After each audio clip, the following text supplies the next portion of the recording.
सावन के आखिरी सोमवार पर किस तरह से भगवान शिव का पूजन और किस तरीके से करना है विसर्जन, कौन सी बातों का ध्यान रखना है, सारी बातें जान लेते हैं। तो जय Siya Ram, welcome back to my channel.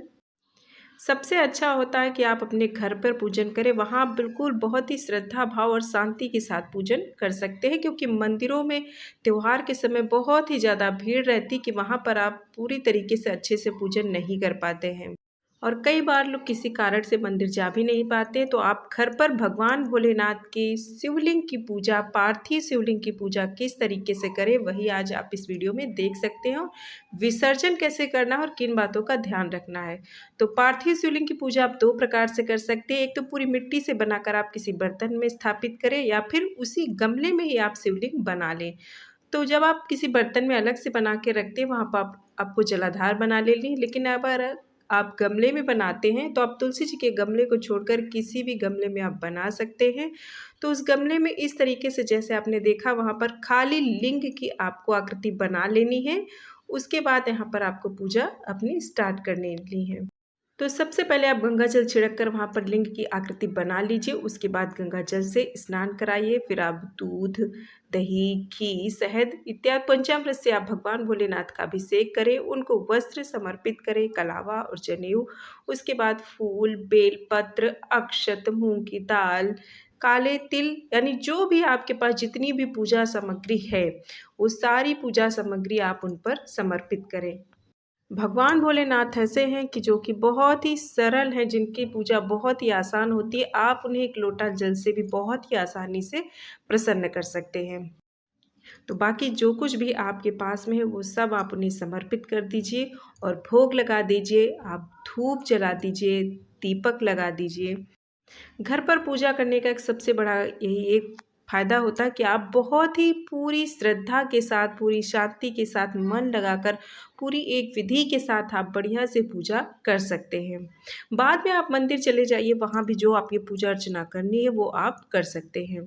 बाकी ये आपकी इच्छा है कि जहाँ पर आप जैसे पूजा करना चाहें वो कर सकते हैं।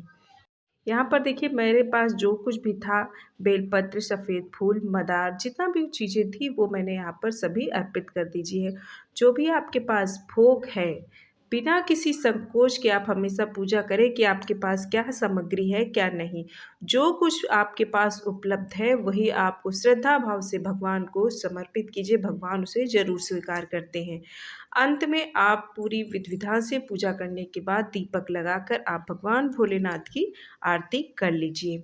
आरती करने के बाद आपको क्या करना है कि आरती करने के बाद आपको जो भी अपनी पूजा में जाने में, अनजाने में आपसे जो गलती हुई है विधि में, पूजा में, सामग्रियों में, उसकी आप हाथ जोड़कर भगवान से क्षमा मांग ले और ऐसी प्रार्थना करें आपकी वो पूजा स्वीकार कर आपके ऊपर कृपा करें।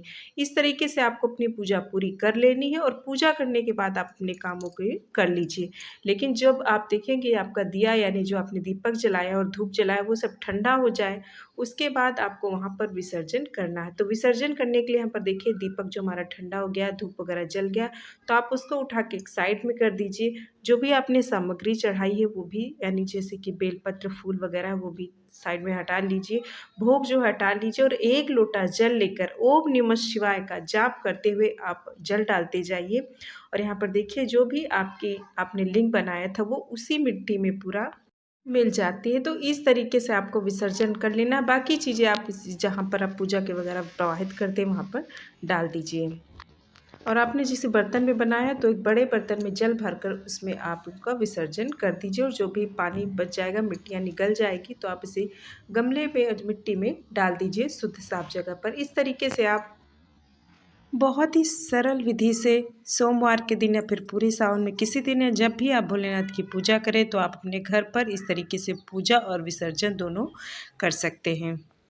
उम्मीद है जानकारी पसंद आई होगी। मिलते हैं नेक्स्ट वीडियो में, तब तक के लिए जय श्री राम, हर हर महादेव।